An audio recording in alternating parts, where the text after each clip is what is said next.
All right, we're back. We got a great episode today. We have Al Nittoli from Guardian Caps. If you guys are familiar, and by the way, Coach is not just obviously with Guardian Caps. He's also a football coach at DePaul Catholic High School, an assistant there, and it's one of the top programs in New Jersey.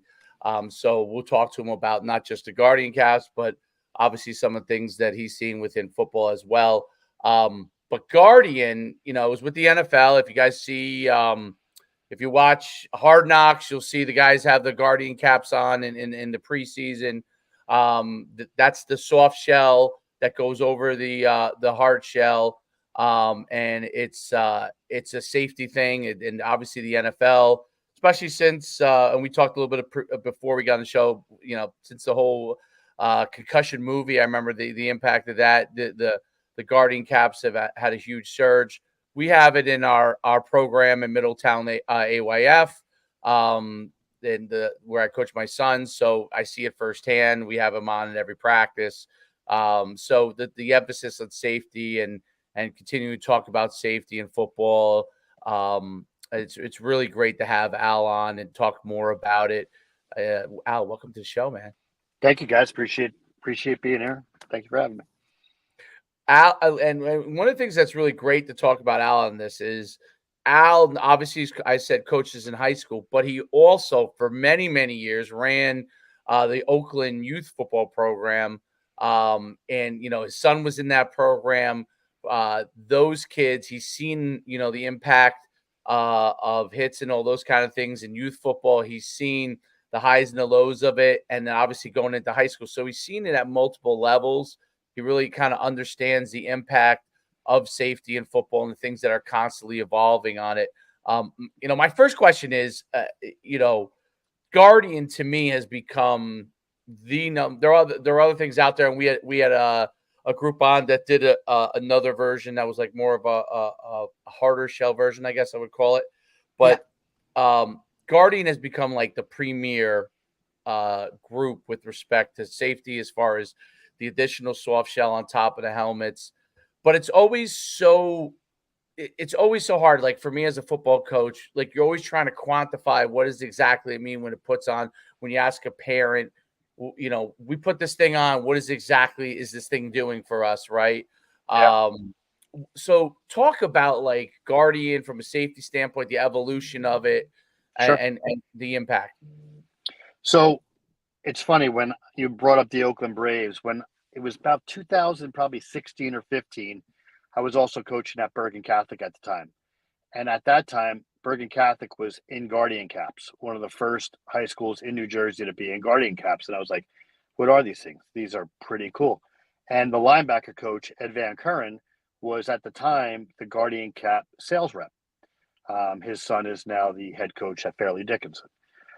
So Ed's like, hey, if you want me to come talk to your youth program, we could possibly do that. So he came down. I had this whole town hall where I brought in Riddell and Guardian Caps and mouthpieces and really tried to get out in front of the whole concussion thing. So it was right around the heat of it. And I'm taking over this youth football program that had 60, 70 kids in it. And I was like, we really have to rebuild this thing and restore some confidence from the parents. Right. So we were the first youth program to be in Guardian Caps in the state of New Jersey. So my son, who's now 18 years old, he's been in Guardian Caps since he's 8 years old. And when I tell you, from a coaching perspective and a parent perspective, we all focus on head safety, and we'll get into that. But Guardian Caps in general, during the course of practice, you know how it goes. A hard helmet to an 8-year-old's shin, elbow, body, whatever.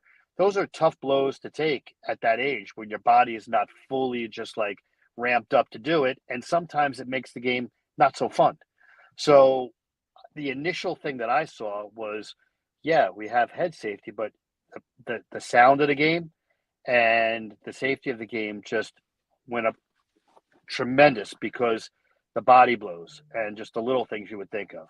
As far as the head-to-head contact and all that sort of stuff, it was amazing what we saw in our program. We went from having 5 to 7 concussions a year in practice to literally 0. And we changed the way we practiced a lot too. So with the combination of the Guardian caps and just being a little bit more aware of how you're doing drills, how far apart you are, where you're coming from, what you're exposing the kids to, really was successful for us. At the high school level, we've implemented those at our high school, and as well as anybody else in North Jersey, you get after it in practice. Oh yeah. Yeah, we're going on 3 seasons now with nothing happening in practice, which is really incredible. So, That's amazing. so you see it happening, and a lot of people focus on like the big hits, like, oh, that must have been a concussion. It's really not It's not just those that. ones. No Yeah, way. it's the subconcussive grinding, especially with the offensive and defensive linemen, where you'll see sometimes in the higher levels the guardian caps, the crown of them, they'll really wear, and then you'll say to yourself, "Wow, that was helmet to helmet wear like last year with two Yeah. guys just grinding and grinding and grinding." So coupled with all that, I mean, it's just been really remarkable how this thing has really transformed itself from 2015 to where we are now in 2024, and seeing it on the field in NFL games. Right.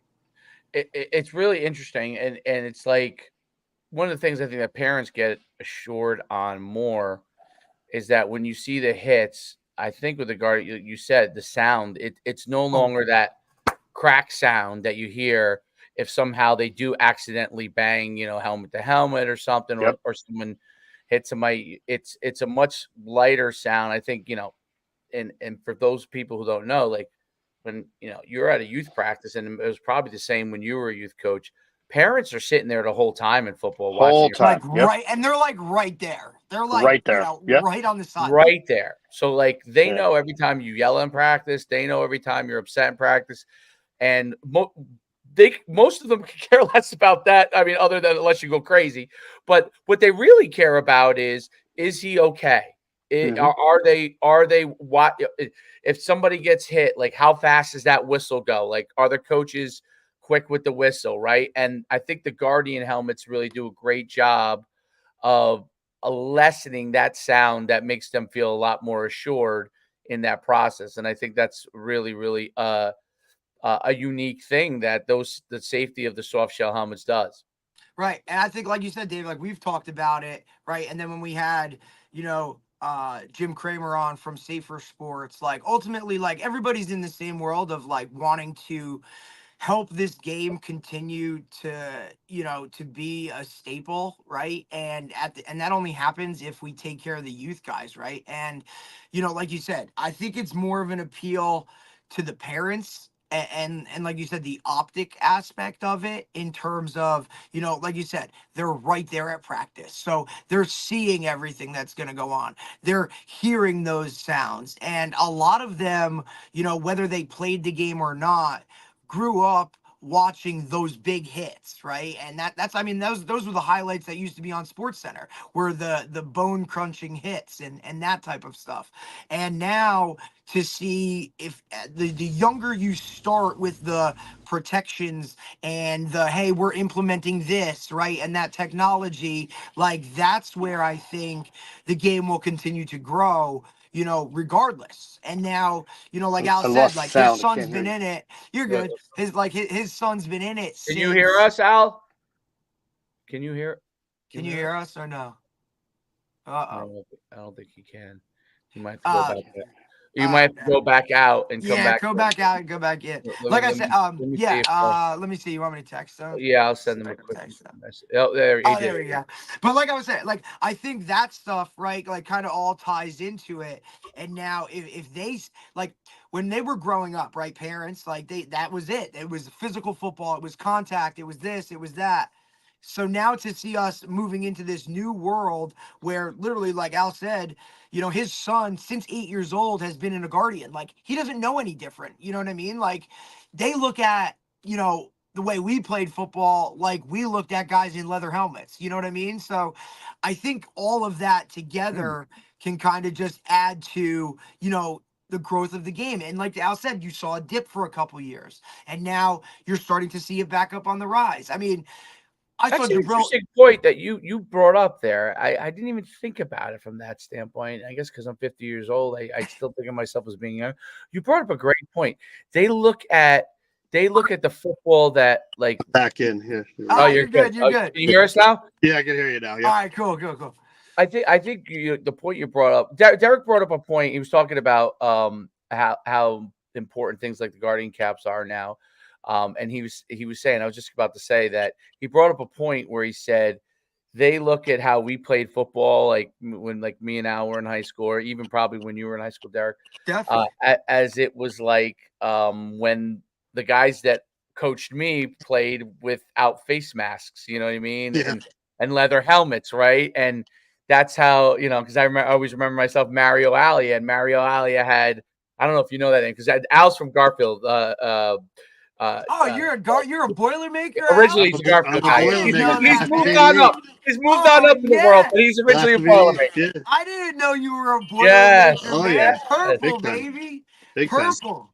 Yeah, he bleeds that purple. But so what's interesting about it is I never thought about it like that. I thought that's an interesting point that you brought up, because the kids are now cultured to start to wear those Guardian caps, because I remember Mario Ali, who was our athletic director, and he had in his office his helmet, which was a leather helmet. Okay.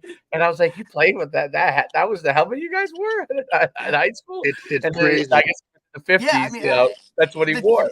Even to look at the helmet, like I have my helmets up on my back wall. I look at my helmet now in comparison to what these kids are wearing, just in general, and that's without even talking about a Guardian or a It's safety a battering cap. ram. I'm like, I can't, like, that whole first week of practice, you more about it was like, dude, my head hurts just from my helmet, right? Yep. Like these guys, like, it's just so different. And to add now this, I mean, I see Jabril Peppers the other day in the game, and he's got a Guardian cap on, and it's like, that's like a guy that He just said you're talking high school and he signed a huge contract. I want to play as long as I can play. That's right? what So it is. And I personally think you'll see now. Obviously, we have all the other injuries, right? But for the most part, like if you could stay in it mentally and that aspect of it, like you could extend your career even if it's 1 or 2 years longer, right? Than the average, which is what, 3 years maybe, So now you can add that, like. Well, that's millions I of thought that was dollars. incredible. Obviously, that's millions of dollars. If you add a year or two to your career, that's right. Just millions get to that of second contract, right? Like to that second contract. So is Jabril the he wore it in the game? I didn't see that. He wore it in the game. Yeah, there was 5 guys that wore it that day. Okay. And now, Al, my question. So like now they have the Guardians, and then they have the like the sleeve that's basically like the helmet, right? Like looks like the helmet. So is that like provided? Do they do that on their own? Is that like you? No. So what happened was we really were not anticipating this season them being worn in games. Wow. But there was such a demand for it that we had to like get our design team going. So we're designing hey guys, let's pick up the So we're working with the NFL teams directly, obviously, on a day-to-day basis, because a lot of teams have 4 or 5 different helmet looks. Yeah, especially because they added the new rule where you can have a third one now. Yeah, so it's a very difficult process in making sure that the penny cap matches as closely as possible 100%. to the game day helmet look. I was gonna say something before, and Dave brought up a good point about an old time coach. I found in the youth programs, right? You bring in these coaches to come coach your kids, and they really don't know anything about coaching other than the last time they were coached. So if you're a 40-year-old guy, it was 30 years ago, your coach was that guy who was having you, run head to head into a brick wall, right? And if you did it, you were soft. So there's a lot of I made a really strong effort in when we got our coaches in to coach our coaches. You got to educate them. Just set a playbook for this is how we're going to do things, whether it's in 2nd grade or 8th grade. We're going to look the same. We're going to dress the same. On Mondays, we're going to do this. On Tuesdays, we're going to do this. On Wednesdays, we're going to do this. So that as the head of a program, I didn't have to think about what is the 7th and 8th grade team doing today? What is the 5th? So if we're in uppers as a program. If we're in full as a program. And then what are your drills going to look like? Because I don't know about you. I look at the NFL drills. They're doing the same drills that you see in 2nd grade, right? Yep. They're just amped up a little bit. So we had like a drill package of like, these are the drills that you're permitted to do with Oakland Braves football. And these are the days that you're permitted to do them. And this is the amount of time that you're going to be doing them throughout the course of the week. This is your live time. This is when you're going live. This is how much live time you're going to get. And in the beginning, it was tremendous pushback. But before you know it, like, it really works because everyone's on the same page. And our program went from 70 kids to almost 200 kids because Al, the that all is was going on. And That's phenomenal. that's the most, and now that I'm a youth Now, coach, yeah, right? now Dave's in Because it. I've gone Al. full Dave's swing in here. it. So it's phenomenal that you say that. And I didn't realize that you did that with the Oakland Braves, but yeah, it's phenomenal that you do it because I literally come to practice like I have, and my coaches do a great job. But the first year, last year, I think I only had 3 assistants. Now I have 5 guys. But the first year, the first thing they wanted to do was literally, I'm not kidding, Oklahoma's, right? of course. Yeah. And that's the first thing they wanted to do. And I was like, no, no, no, no, no. Like, we You're have like, to progress, and we're not going to do Oklahoma's. It's going to be, any kind of the tackling is going to be modified from an angle. We don't want, we want to go, we want to limit the fact that they go head on as much as humanly possible. Right. Yep. So we did that. It worked out really well. Now this year we're no longer in development because we're now 9 and we're like competitive, and you have a little more tackling. But I watch what we do and how we approach our practice, and then I watch everybody's doing something different. And Yeah. it's not an indictment of the program. It's just everybody has to figure it out for themselves. And I think that what you did is phenomenal because I think it's important to have a stage set of how much hitting is necessary to get the kids to whatever point we're looking to get them to, right? Yep. Luckily, I've been a high school coach where we've reduced, all those years, we reduced over the years the level of tackling. Like what I did when I was in Saddlebrook in 2002, what I was doing with my DBs, you would have me arrested for that, now, Yeah. so it's completely changed and evolved over those years. You obviously have to have a certain level of hitting, but it's that part of football. I think more and more because I watch way too many clips on Instagram where like Oh, yeah, it's disgusting. Yeah, it's abusive. it's Yeah, disgusting, right? Where these two kids, especially now. Like, but back then, Dave. Like, even for me when I started, I couldn't really go on the internet and find all these drills. Now you can learn how to do anything. So if you want to go and search, you could have practice plans, at your fingertips within seconds. So it's really just they really don't know any better, or they don't have the time. So I always said to myself, listen, I have 80 coaches in my program from top to bottom. They all have jobs and they all have kids. They don't want to go online and do all this work. But if I'm the commissioner of the football program and I want things to look a certain way and be a certain way, I have to do that work for them. So I put together the practice plans, I put together the video clips, and I put together the lesson plans, and I would have them come in twice a week from January until we started the next season, buy pizzas for the guys, buy some beers for the guys, and we would just literally go over the drills and how they're supposed to be done and what they're supposed to look like. And you had made a good point about, like, those A-gap tackles are always the toughest ones, right? Angle tackling, you can get A-gap tackle. We did everything with rolling bags. So anything that was like going to be that hit, I had them hit a bag because guess what? I know the kid that I have playing middle linebacker, and I'm not going to put a kid who can't do it in there. So I don't need him hitting a bunch of kids that are kind of afraid to run through the A-gap and face them. So let him hit a rolling bag. So with technology and the drills that are out there and just the awareness, coupled with advancements in technology and safety, whether it's the type of helmet you wear or a guardian cap or the right fitting mouthpiece, which is like really important as well. One of the most underrated things, I think. The chin strap that isn't on properly and not fitted correctly, like that's the other those part. Are all injuries waiting to happen that could be prevented. So in an environment, when I first started, when concussion movie and everything was at its peak, I kept saying to myself, what are the controllables? Like, what are the things that I can do that can help the perception of the Oakland Braves football program or any youth program make a parent feel safe to sign their kid up to come play football? And you're always going to have those kids that are going to play anyway. And then you're going to have those kids that have no business playing. And then you're going to have those borderline kids. And it's those are the kids. Like those are the kids that choose to go play lacrosse or fall baseball instead of come play football because they said, oh, we could just play football in 8th grade.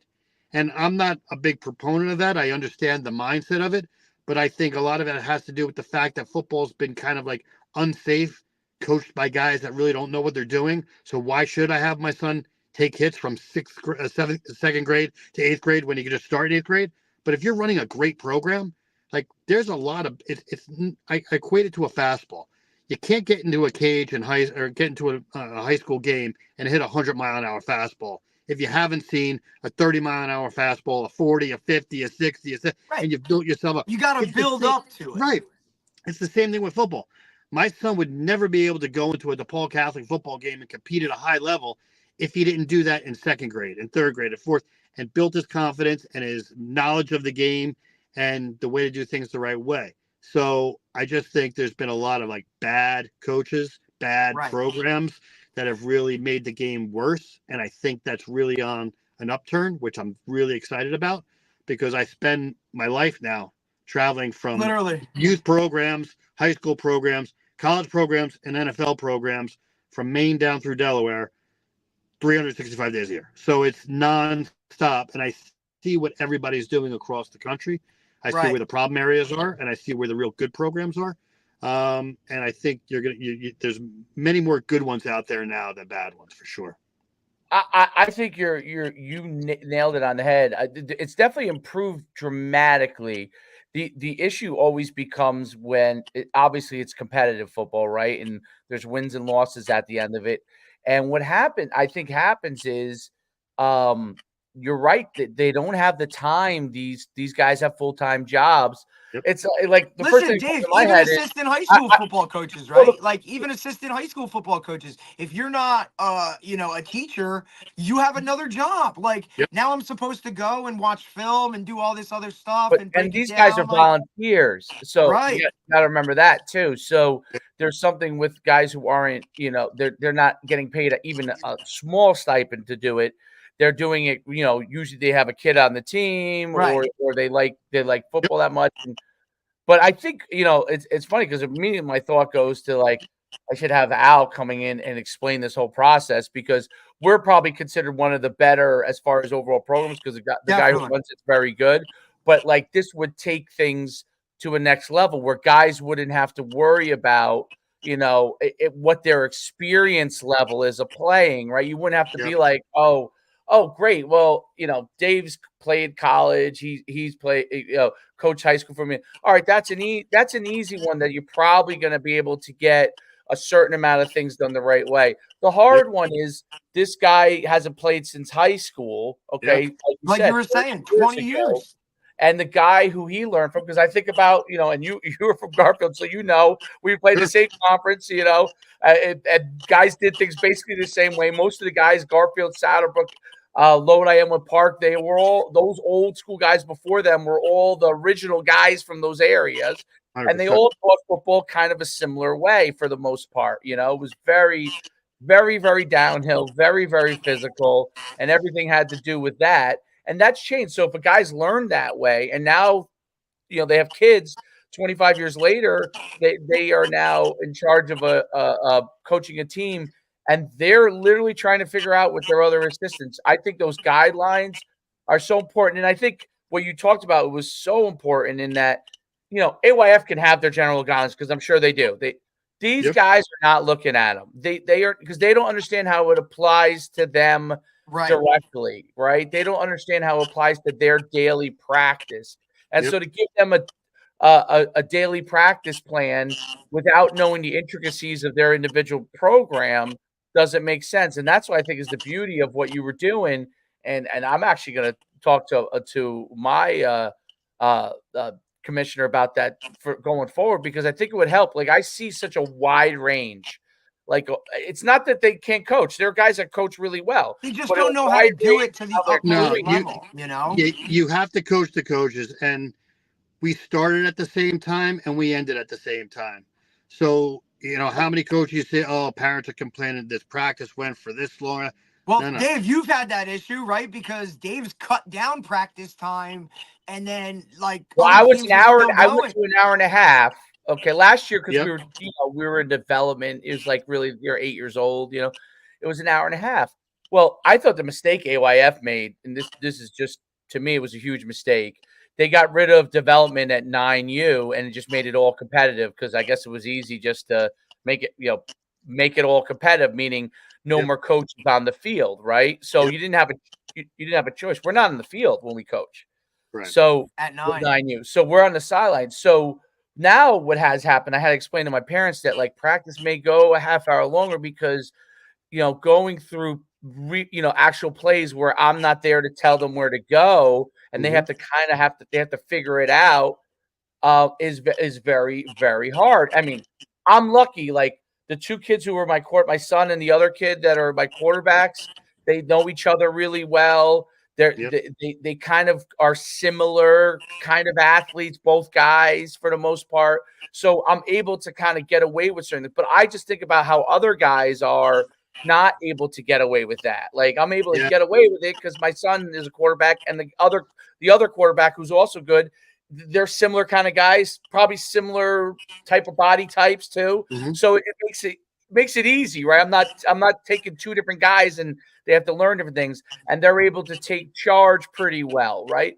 But it's not that way. And I've done this. I had to go to a system because the first two games we weren't running a lot of plays, but I had it on their wrist and they had the names of the plays. Now the quarterbacks could remember everything, right? But basically they were spending half their time getting guys lined up, right? Because they knew it and it was Nine's a hard. little bit young. They were young, right? But so then we went to graph. We went to graph. Literally, it's a graphic. What everybody does. My quarterbacks don't like it as much, but it helps everybody else a lot more, right? So, Sure.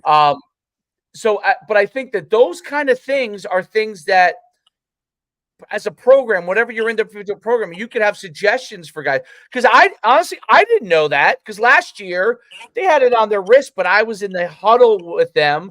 I Mhm. was able to take Johnny, put him over here as a wing back, and say, block that kid right there, number Yeah. 18. Totally different. Yep. So, and as they evolve, you need to be able to do those things and to be able to show them, okay, this level of kid can maybe handle this level, because I was a high school coach. I didn't really know what they could handle, Sure. so I knew from a safety standpoint what we didn't want to do. I knew kind of development wise how I want to develop them skill wise and physically. But then you get to the actual play aspect because they got to play the game at some point and you're on the sideline. And that part is really hard and the evolution of that. So I think what you talk, I mean, that's something that you did that is unbelievable. And I don't know how many programs are starting to do that, but like that's something that, I hope they take that model because we'll yeah, be in I just felt, I and just as felt a like high there school was. coach, like Yeah. I would be so thankful even to just understand that I knew my kids were being coached the right Right. way before they got into my program in terms of the high school. It just cuts down on so much of the time and the not like Yep. the other kind of nonsense, the bad habits, and I've been doing this since second grade and all that kind of stuff. Like, and you Yeah. ultimately like that will only increase the amount of players that continue to play football because they'll be encouraged and they'll be coached the right way so that they don't get a bad taste in their mouth and then never Yep. come out. And how many times do we see a guy that like doesn't play football anymore because he had a bad coach in second or third grade, like when Yeah. it's the most pivotal to kind of give them those positive pieces of the puzzle. The phrase that I've always hated in coaching and in youth sports and even high school sports for that matter is it's the way we've always done it. That's the way we've always done it. And Adapt or that is die. just so bad. Yeah. So Drew Gibbs was a good friend of mine, rest his soul. And he said to me, I ran into him at a coach's clinic. I'm like, man, you still go to these things. He goes, the minute I stop going to these things, I'm going to retire because you're Right. never too old to learn something. Right. So when you're bringing these coaches in, you're explaining how you're going to do things. It wasn't very well received by the coaches in the beginning. Like, I'm going to tell you what to do. And it was more along the lines of like, this is how it's going to be. Like, this is a volunteer position. You don't have to do this if you don't want to, but this is about keeping the kids safe and growing the program and developing a winning program. So I would never tell, we would tell people when it came to like play calling and stuff, I didn't really get on the coaches on how they called the game, but if we ran power to the right, it was called the same thing in second grade as it was in eighth grade. It was never called the same thing in high school, though, because high school coaches come and go. And where my program is located, I have kids going to Hills. I have kids going to Ramapo. I have kids going to Bergen and Joe's and all over. So I wasn't really a feeder program for any specific coach or program, which some high school coaches did not like. But what I always wanted to say was when a kid got to freshman year of football, that high school coach said, this kid understands how to play football, how to prepare for football. You know, we had mandatory film. Every kid had to bring a notebook, had a pen. They had to wear their same shorts and their T-shirts to film sessions as they did to walk through. So we tried to prepare kids in second grade for high school, in very simple ways. And then we ramped it up as they got up to seventh and eighth grade and they were about to go. And like you said, like, and each little program, right? Like you could, dial it up as much as you want or not, right? Like it all depends on how you want it. But I just think even with the general structure of giving guys some practice plans, and even within their own teams, like, hey, you have a little wiggle room to do what you want here, but I don't want to look over and see you going just going rogue, because then then it's not good for anybody. And that happens a lot, so. Having guardian caps on kids' heads kind of is just another layer of defense against stupidity at the youth level, right? Because there's a lot of coaches out there that need some help and need some guidance. So it's an effective tool on its own. But when you couple that with smart coaching, good technique, smart drills, it becomes really effective.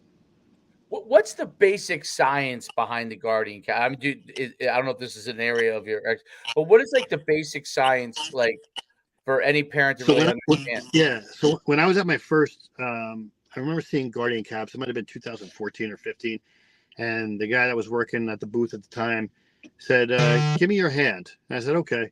And he took the two guardian caps on helmets and smashed my hand, like between the two helmets. And there's the technology. Like there's the common sense approach to guys like you and me. Like I'm not a science guy, but I know like two hard objects hitting each other is going to hurt. Two hard objects are going to definitely hurt. Two soft objects are going to hurt a lot less.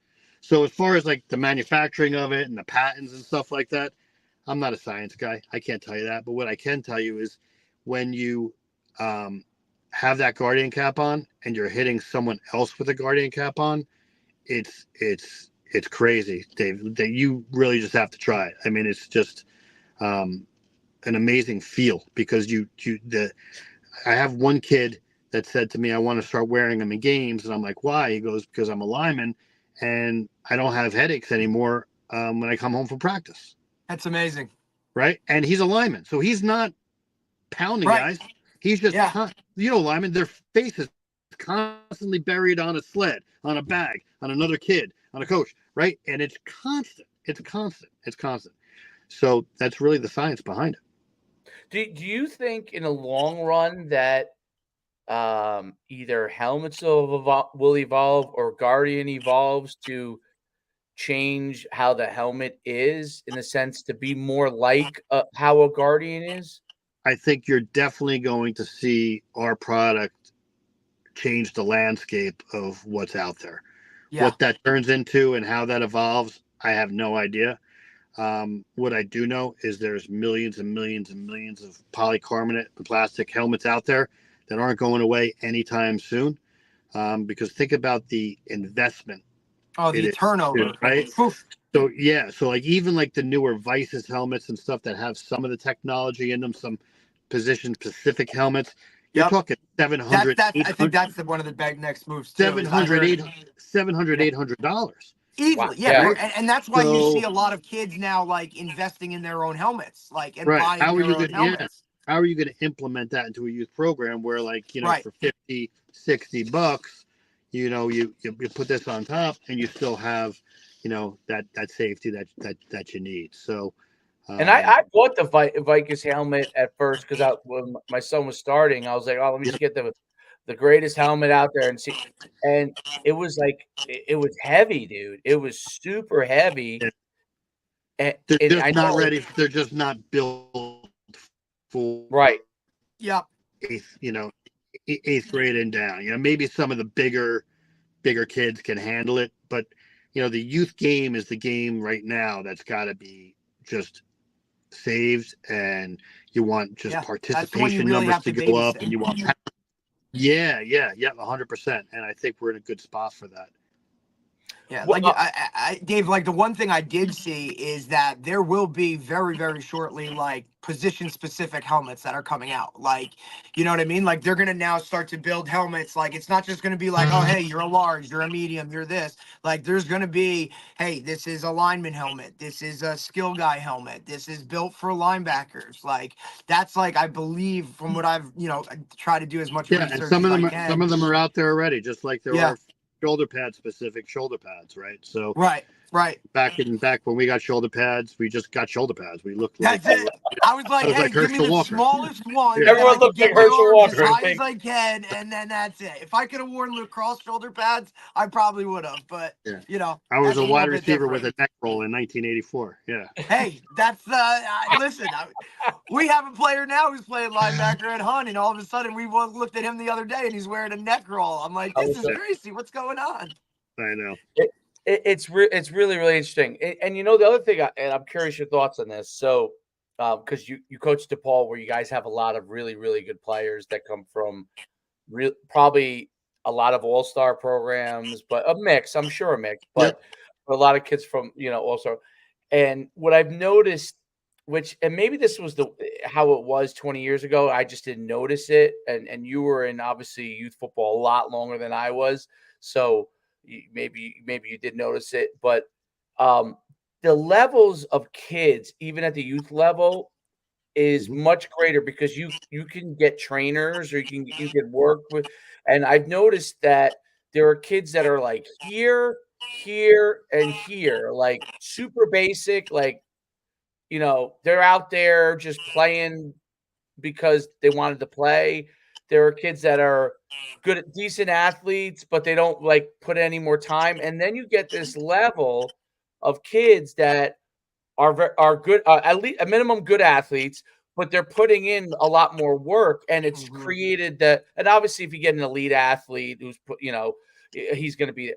But you see the good athlete that's putting in a lot of work has far distanced himself from the kid who just plays, even if he was a good athlete. And so I've seen Yep. three levels just in my 2 years, and that I didn't really think I noticed before. Like, there were kids talent-wise that were different level, but I'm talking about, like, physical and skill, like, things they can do Yep. and understand is totally different. Have you seen that? Like, you're coaching the high school when you kids come from other programs coming to you, have you seen that at all, or Yeah. So I think kids coming into high school now are much more prepared for high Definitely. school football than they were 20 years ago. Yes. But I also think that holds true in all walks of life with kids. Kids Yes. have They're a lot just of information at the fingertips. They're exposed to things at such a young age. And I almost think like some of it's too much. And I think some of these kids also sometimes get in the hands of not so good trainers, right? right? So they yeah. develop like a lot of very bad habits, right? And bad mindsets. But there is no doubt that the stud that you're getting freshman year now is much different than the stud you're getting freshman year in 1984. It's like that kid in 84 was just a good athlete and he was raw.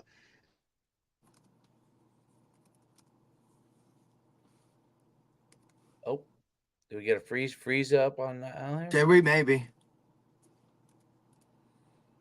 Good But athlete. you understand where he's coming from 100% because you're looking at kids now and they're just so far accelerated ahead of it. Like, how many times do we say if we had access to some of these things or if we knew, some of these skills back then or whatever, that it would have just taken our game to an entire different level? I think there's a happy medium when it comes to it in terms of some good, some bad. But I think that's kind of like, it's always been that way when it came to sports and whatnot. They just have a lot more like at their fingertips than ever before, right? And you never found, like, when I was growing up, there wasn't Al's any got to come one-on-one back in. trainings.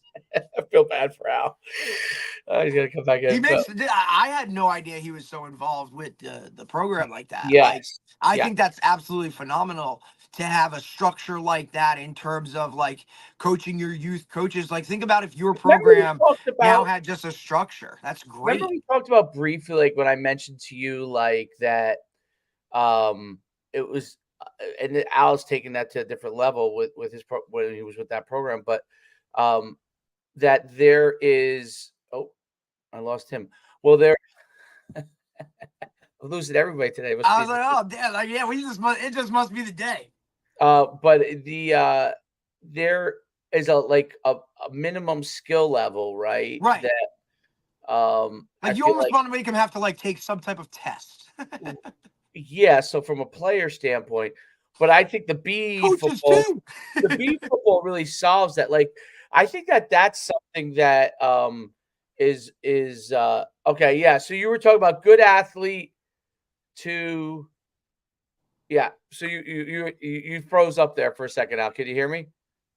Oh, you're on mute. You're on mute. You're on mute. You're he's. Let me see if I. There Oh, you there go. I'm back. Oh, good. Yeah, the athlete is just so much different. Like I remember when one of our wide receivers came, Des, and I saw him running routes as like a freshman, and I was like, "This is like crazy. This is like a senior in high school running routes." And it's just like, and then another one came, and then another one came. I was like, "Wow, like it's a lot different, Dave, than like we grew up with." There's no doubt. And quarterbacks, like you got guys like Sims and Madai and Lamar, like they are so ready, mentally, it's just amazing the level of training that kids are getting at this age, and it doesn't always mean success, but they're definitely much more prepared. But it puts them on that track, though. You know what I'm saying? Like, it really does. And we're not saying really that guys North can't Jersey do is a that. leader with that too. I mean, it really is. Well, I think it goes way back to the speed and strength days. It all started like Dave with like guys like you and Chuck Mound and Parisi. Bill was really the first. Bill Parisi. I think that just took it to a whole different level of like, there's stuff, and especially for football specifically, right? Yeah. Like, you always just went and played another sport, and then it just opened up this window of like, hey, like we can't do football year round up here, but if you need, like, if you want to, this is the track you have to go, right? So it started out as guys going to strength and conditioning coaches, and now it's become like, now we go to strength coaches, we go to speed coaches, we go to flexibility coaches, we go to receiver coaches. Like, everybody has their niche that everybody tries to jump on, and that I think is something that just didn't exist. When my son was 10 years old, we drove to North Carolina because he wanted to go to this linebacker university. I think Dave and I spoke about it. I remember that. Yeah, you talked to me about that. I remember that. Yeah, and he still keeps in touch with those coaches from down there, and it's just like it's amazing. Like if you need help with something, there's a place to go get it. There's no doubt about it. No, it's really, really interesting, and it's interesting how different places. So you see the reflection in high school, like North Jersey. I was just going to say that the parochial and the public school, but the parochial is kind of the leader of it. The competition level is so high that you get like these springboards of other ancillary services that come. Parent picks up his head and says, "Oh my God, this kid's better than me at this. Is there somebody that does that?" And then there's some guy that's like, "Hey, I can do this. Yep. I can help you with that." And he helps him with that. And then all of a sudden he has a business from it. Where, down here, when I moved down here, that was the thing. It's actually coming now. It's been coming much more. The level of high school football in New Jersey is phenomenal.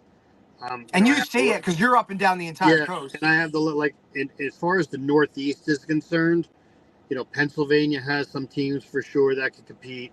Ohio definitely has some teams for sure that can compete.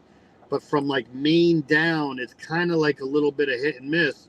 But everything south of us is, as far as I'm concerned, ahead of us. Like Georgia and Alabama and Florida, like they have like the talent level there, the pools of talent level there, the speed of the game there is just different. It's literally different.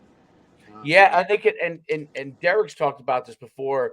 One of the things about the South it's just the same way that it's happened, for in the South for baseball and some other sports. You could literally a trainer doesn't have to have a facility, right? You literally go to the park and you can work your guy out, and you'll probably get 3 clients that are walking around at the park just because they see you doing it there too. No you know doubt. what I'm saying? No you Because don't have a everybody's winter. all in.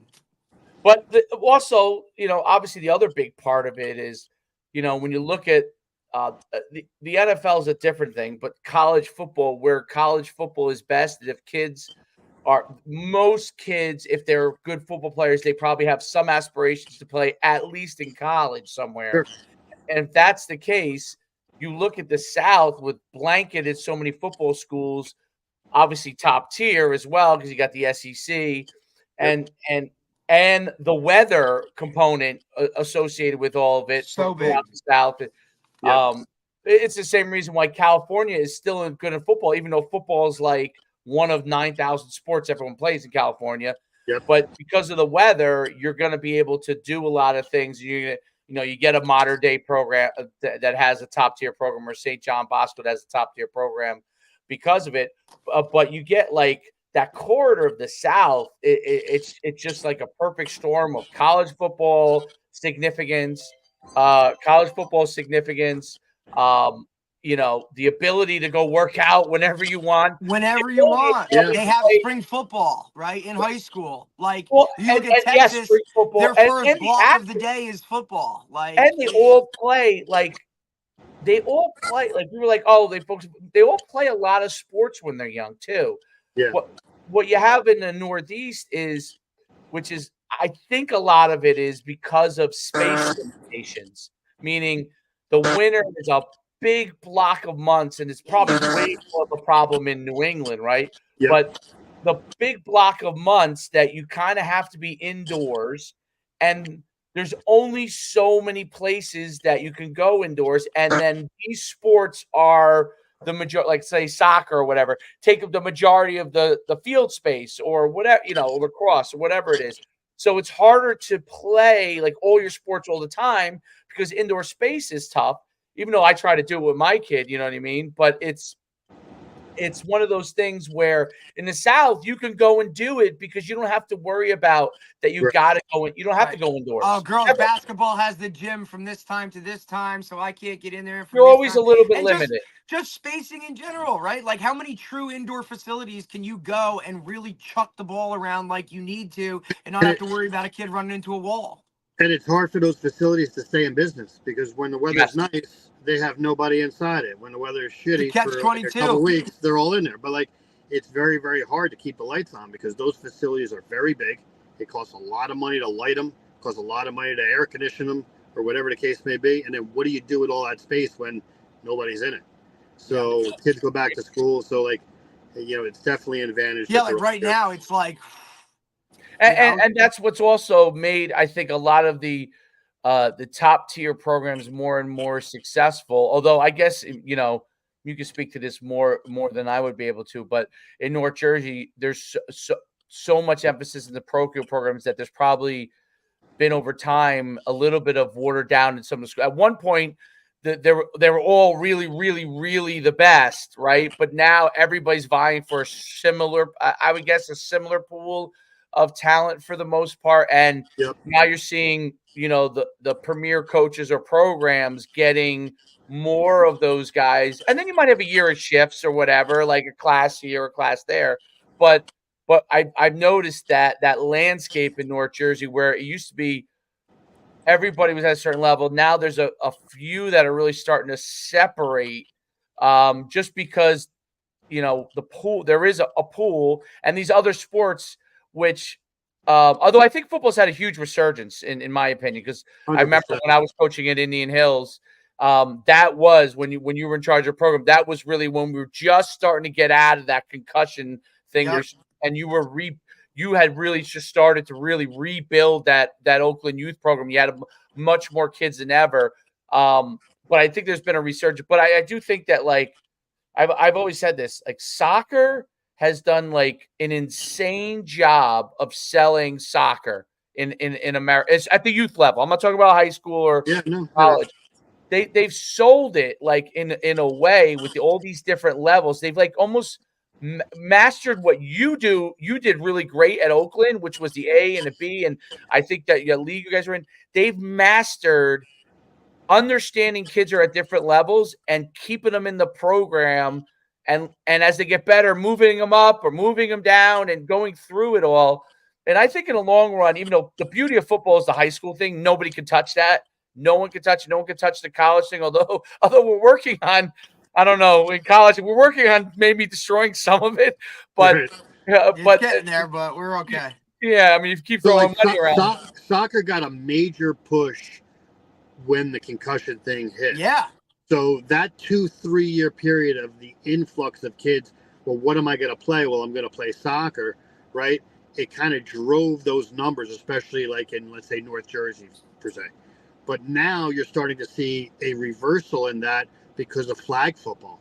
So Yes. like, And we that's talk now, about this all the time. Like right. that, The that's alternative just used something to be that's like, I'm going to go play soccer. Now the alternative, I'm going to go play competitive flag football. And now you see the emergence of girls flag football, right? And Yep. girls flag football is now a scholarship sport in colleges, right? It Yep. should be a state It'll championship be a sanctioned sport in high school soon. That's going to happen all over the country. There's like no doubt about that. That business model is here to stay, and it's going to keep on going. And that helps football, you know, in a big way, because when you're done playing flag football and you get to high school, you're going to go play. You're going to play football. You're going to start to play maybe now in 7th grade and 8th grade, or 5th grade and 6th grade, versus like people. The football guys used to be afraid of flag football because like, well, they're going to go play flag instead of playing tackle. I'm like, well, that's better than them going to play soccer or going to play something that takes them completely out of the sport, right? Correct. So maybe that 5th grader needs a couple more years to develop, absolutely, right, and be ready to go play tackle football. So, yeah, that's definitely been a shift for sure as well. We picked up this year, I think 6 kids between flag football and like we did 7-on-7 at the younger level, like, Yeah. and which was, I mean, we weren't sure how it would go, and I really did it because we had always had like 15, 18. I think we always had 14 right there, but then Yeah. everyone kept asking for lower, and then my son was coming up anyway, so I'm like, all right, let's just try and. I mean, we did 8. mirror Sometimes what there we were do in some flag. 7s we would pump up Yeah. a little bit. Like it's been. So we put it in, you know, mirror what we were doing with our flag leagues, right? Like youth all the way up. And I wasn't sure. It was very hard to explain it to parents at first, but once the kids actually played it, so now they look at it like, at least in our town, they look at it like there's tackle, Mm-hmm. there's flag, and then if you want, there's competitive 7-on-7, but you're not going to get hit. You know, it's tag, so it's passing. So, and they enjoy. What I've noticed is the kids, if they enjoy one of the 3, like if they enjoy flag, they may go into football. If they enjoy flag at 7-on-7, they probably go into football. If they enjoyed the 7-on-7, they may or may not. If they enjoy 2 of the 3 outside of tackle, they probably will come, and that's what I saw. Like 5 or 6 of them came. They liked flag. They had a great time in flag. They liked 7-on-7, and then they were like, "I want to try tackle." And we got 5 or 6 kids from that who were good athletes, you know, who came on board from that. I mean, originally my kid was like a flag kid. We weren't sure, and we were like, you know, he loved flag so much. He's like, "I want to try it," you know. And I do think.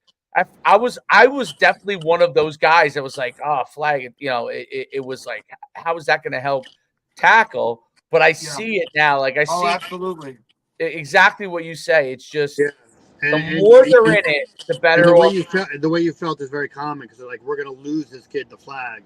But the reality is you're keeping them in football. So that's, you know, as far as like creating numbers and creating energy and synergy amongst your program, it's give kids as many opportunities they can to stay in football, because eventually they'll be where you want them to be, you know. And that's and flag 7-on-7, those are your athletes, right? So right, you know, those are the kids that you really want to stay engaged, because you could lose them to other sports, no doubt. Absolutely. And you're able to create different levels too, like we talked about. You could create, because if everybody wants to play, there's no reason to have to cut anybody. You could have recreation flag, you could have travel flag, you could have co-ed flag. Yeah, yeah, exactly. Co-ed flag, girls flag. I mean, obviously is That's the I monster. we started it as this will be the fourth year I think we're doing it. But we Yeah. started the first year, like a few people that went to school with my son, the girls were like, "Hey, are you gonna have anything for girls?" And we're like, we'll put it, we'll have a girls league, see if anybody signs up, Yep. and like 20 girls signed up. They were all different ages, but we let them play. And then the next year it was like 60, and then it was 100, and Yeah. we're like, it's crazy how girls flag has, and obviously the Olympics is going to make a big impact in that as well. No, no, for sure, 100%. But yeah, I mean, Al, this has been absolutely phenomenal talking to you. I mean, your insight is like it's first of all, it's very unique because you've been at you obviously you played, but you've been at the youth level and you're at an elite program high school wise, so you kind of see the two things, and you ran that youth program, and your insight on how to help the youth program advance is really a phenomenal. I actually think that you should go around and as a sidebar gig for you, Al, In your free time, by in the your way. free I'll time. tell you what, I'll do that part for free, just to sit down with people, because I think, listen, we all do this for one reason: we love football. Like, no one's getting rich coaching high school football. You're certainly not getting rich coaching youth football, right? So the only way that this gets to keep going is if we keep kids safe and we supply as much knowledge as we can to the coaches, and it's at the youth levels, because that's where it's all coming from. That's where we get all our kids from. So you could tell right off the bat when you get a kid that's been coached well, you're like, Yep. Listen, this kid is on cruise control right now. Absolutely. So yeah, so I think it's a great thing that you guys are doing as well. Thanks so much, Al. We'll let you Appreciate it, go. buddy. It's been great having you on. Listen, you just go to Game Breaker. Al's email's on there if you have a question about it. Like I said, our program's on it.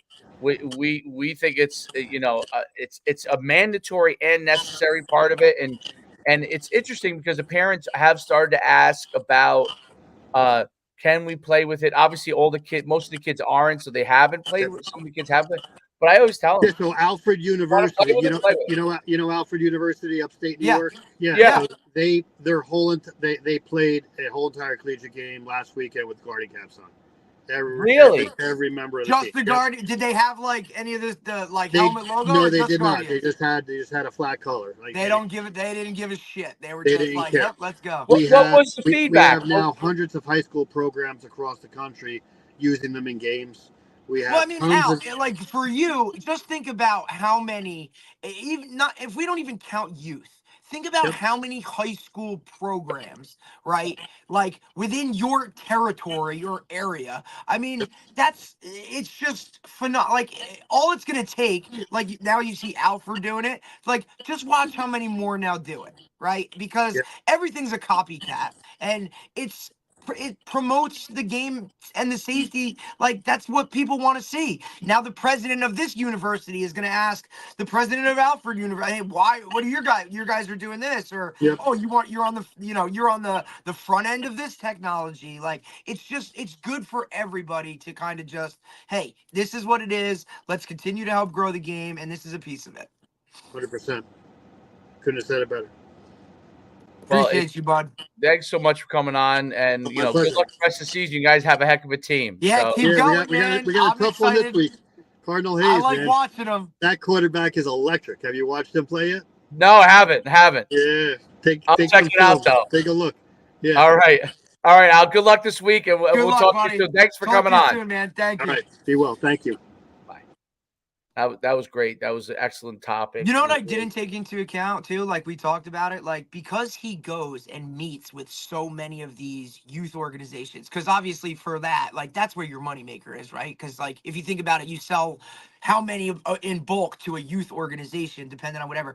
He sees these ones that are just shit shows, dude. Like, oh, what do you mean? Like, we can have each kid pay for it individually, or just craziness. I'm sure that he sees, but so that his feedback is now like, wow, like if you did something like this or don't do this. And I'm sure he picks up on positive things as well from each of those meetings or whatever. But like, you want to talk about a guy that's on the forefront of like what football in America, at least in the Northeast, is, right, in his Right. territory. Like, those are the guys you want to talk to. And those aren't the people that you would even think about it, right? You're like, oh, he's just a salesman. It's like, no, dude, like this guy really knows like what's going on, and that he's been through it in numerous levels, right? He's done it as a youth guy, he's doing it as a high school coach, he's done it, and now he's seen his son is now also going through that entire recruiting process, you know, as somewhat of a maybe an undersized linebacker trying to like, so he's navigating that world Yep.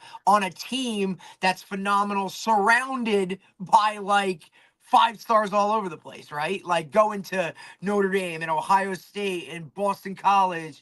And so he's kind of like, he just wears so many hats and has so much knowledge across the board, from a coach, as a dad, as an organizer, it's like, damn, dude, like he's like an encyclopedia. Well, with that's the thing about meeting with all these teams on it, is with the Guardian thing is interesting because When I saw Jabril Peppers wearing it in the game this weekend, Dave, I was like, my first thought was, oh, he must have signed a deal or something. Yeah, like, oh, right. whatever. But then that was the other question, because you know me, I'm an equipment guy, optics type of guy. Like, you're gonna have one dude on the New England Patriots running around there with a mushroom cap on and not have it look like everybody else's helmet. So that's why I asked Al, are your guys doing that part of it? Because that's what it's gonna be. Now, not only are you selling Guardians, you got to sell 4 or 5 different helmet caps to match the helmet for the week, right? Like, so that's what I think is part of the whole thing too. You know, like especially in the NFL, where look, dude, you got to wear socks a certain way or you're getting fined. I think that's it's really, really interesting that from a safety standpoint, people are wearing Guardian caps. Like, it makes me think, like, is the helmet really? It probably really has to change, I guess. My thing is this: how Roger is Goodell how? said that they are very close to having helmets. Not to cut you off, No, like, go ahead, go ahead. but Go say it. like not to like. I literally saw him. He was on the Pat McAfee show the other day, and he talked about it because Pat McAfee brings this stuff up all the time. Obviously, like he's a big like safety type dude, you know, as a kicker or whatever. But he brought like he was asking Goodell, and he said that they are very, very, very close to having helmets, if not already, somewhere on the market, right? That helmets that literally mimic a Guardian in some way, shape, or form. I'm not saying optics, it looks like it. I'm not saying anything like Right, that. I'm right. just saying they have helmets that are basically a built-in Guardian, but like the helmet itself. Okay, so that technology, and think about how fast technology moves, Dave. Like, you know, like huddle. Like one year we Well, didn't have huddle, football all of a was sudden next year it's slow. everywhere, dude. Like, Football helmet technology that's has what's been been slow. awful. Like, if you And you and come then back, they, you yeah, brought up Huddle. Huddle's a good example. Look, from the time they came out with the first raw huddles, which were really raw, to now and what Huddle can do. I mean, they break down your film for you. it's 15 years, right? And this is going on. Like, Huddle technology from the time they went to regular helmets in the, like, I don't know, 60s to now has not evolved in the Nope. way that like, they might say, oh, it's evolved. We have this, Yeah, and this, and that. you would think that it would have been like somewhere like here. It's like, yeah. I mean, I know it's changed, and obviously you could see it changing quicker and quicker and quicker, you know, as the years kind of progress, right? Like I think they've picked up on like, hey, we better continue to, you know, move forward with this technology. But like for a span of like whatever amount of years, not much changed. Right. You can see the trends looking at, you know, if you look at just the NFL clips, like throughout the years, right? Like, I can remember when I was growing up, there used to be the skinny bar face mask, and then you had those real thick, like plastic ones, right? And then, you know, for a while you had like guys wearing all kinds of like crazy, almost like gladiator looking face masks, right? And then you saw the helmet go from like a bubble to like this, and like all like you've just seen changes, but I think you're going to see more rapid progression with that. I think that's smart because that really makes it people will feel a lot more comfortable with everything from that standpoint. So, 100%. but that was a great show. We will get off here. Some great comments in the chat, by the way. We Oh always God. No, they were good. Actually, good. No. Oh, nice. Everybody's with us now. One guy wants me to play the piano, so Oh, that's all right. Well, you get a lot of requests for that, dude. So like, let's get off the show all right, man. until tomorrow. Be good. We'll Yes. do that.